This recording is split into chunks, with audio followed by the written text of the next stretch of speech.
दोस्तों, good morning, Radhe Radhe, सुप्रभात और welcome back to my new another blog. Hopefully आप सभी अच्छे होंगे, मस्त होंगे और खुश होंगे। आजकल ना मैं भी बहुत ज़्यादा बिगड़ गई हूँ। सुबह उठकर वापस से सो जा रही हूँ। ये थोड़ी आलसीपन का पूरा नतीजा है। और मैं उठी थी आज 6:30 बजे। जैसे ही दरवाज़ा खोला मैं कहती मम्मी 10 मिनट, जैसे मैं पहले किया करती थी। मुझे लगा दुकान नहीं लगेगा, पर दुकान जाना था। फिर मम्मी डांट क्यों खाई, सबको, मुझे भी। तो उठे,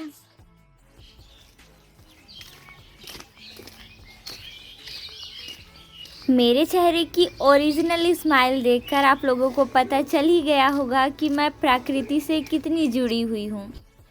वैसे तो अभी बजने को 8 है, पर फिर भी थोड़ा खुद को टाइम देना ज़रूरी होता है। मैं कल पूरे दिन 24 घंटे सिर्फ अपने घर पर थी। मैंने सोचा चलो आज हो आते हैं। मैं एक्सरसाइज वगैरह ही नहीं करूँगी।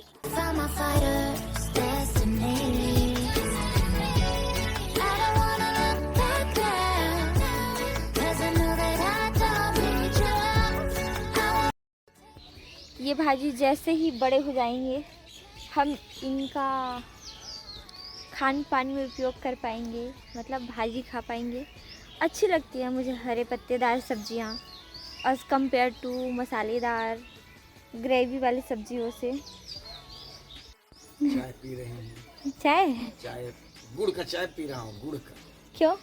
तबीयत मेरा ठीक नहीं रहता है ना। नाना के साथ साथ घर के सारे मेंबर अपने अपने कार्यों में लगे हैं। कोई चाय पी रहा है तो कोई नहाने जा रहा है।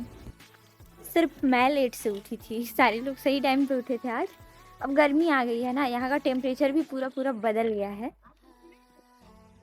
तो इस वजह से मेरे से पहले मेरे घर वाले भी उठे हैं। नहीं तो कई बार ऐसा होता था कि ये लोग पहले उठते थे, बाद में उठते थे मेरे बाद।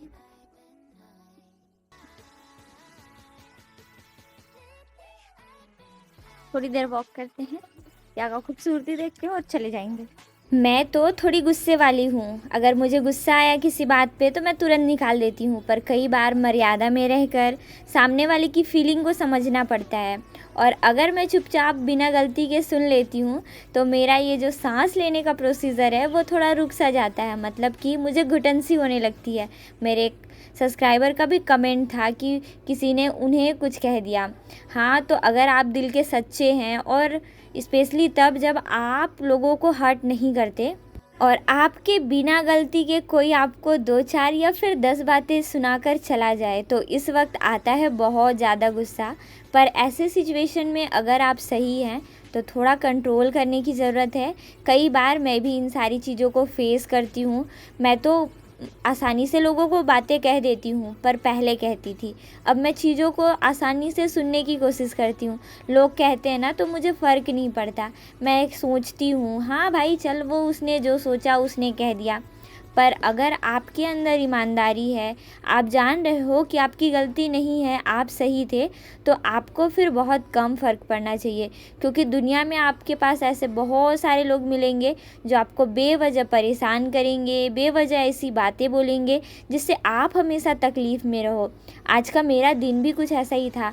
मैं चीज़ों को लेकर डर जाती हूँ, थोड़ी इमोशनली काफ़ी ज़्यादा सोचने लगती हूँ और फिर मुझे घुटन सी होने लगती है। दिन तो काफ़ी अच्छा था दोपहर तक, पर दोपहर के बाद सारी चीज़ें मुझे बेकार सी लगने लगी।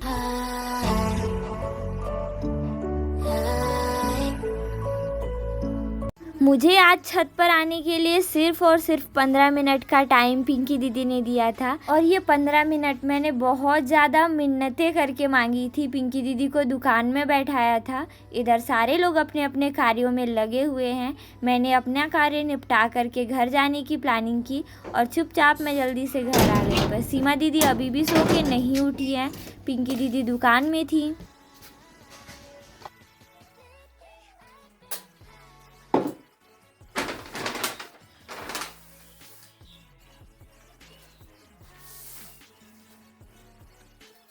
घर के कुछ ऐसे ऐसे कार्य हैं जिन पे सिर्फ़ और सिर्फ मेरा अधिकार है, तो ये कल रात को ही दीवार का साथ छोड़कर अलग होने की कोशिश में लगा हुआ था, पर मैंने इसे सेलो टेप से सही करने की कोशिश की। पहले तो स्टार्टिंग के 1 से 1.5 घंटे मैंने बहुत आसानी से अच्छे तरीके से पढ़ने की कोशिश की, फिर दोपहर को लिया लंबा ब्रेक और फिर शाम को पढ़ने की कोशिश की, तो पूरे 2 घंटे हो गए पर ज़्यादा पढ़ाई नहीं हुई। हाँ, जो भी मैंने पढ़ा सही तरीके से पढ़ा, पर दिमाग में जब कभी उलझुल सी चीज़ें चलती है जिनके वजह से हम तकलीफ़ में होते हैं और हमें घुटन सी होती है, तो जब तक वो बात हमारे मन से निकल ना जाए हम थोड़ा ज़्यादा ही प्रेशराइज़ फील करते हैं। ज़िंदगी में कुछ चीज़ों का आना जाना तो लगा रहता है, सारी चीज़ों को मैंने इग्नोर किया, पढ़ाई थोड़ी एवरेज हुई। रूम में आकर देखा तो हिना और सीमा थे, इन लोगों के साथ मिलकर मैंने बिस्तर सही किया और आज जल्दी से आराम करने का प्लान किया। और आज होपफुली आप सभी को मेरे व्लॉग पसंद आए होंगे। बाय बाय, अपना ख्याल रखिए।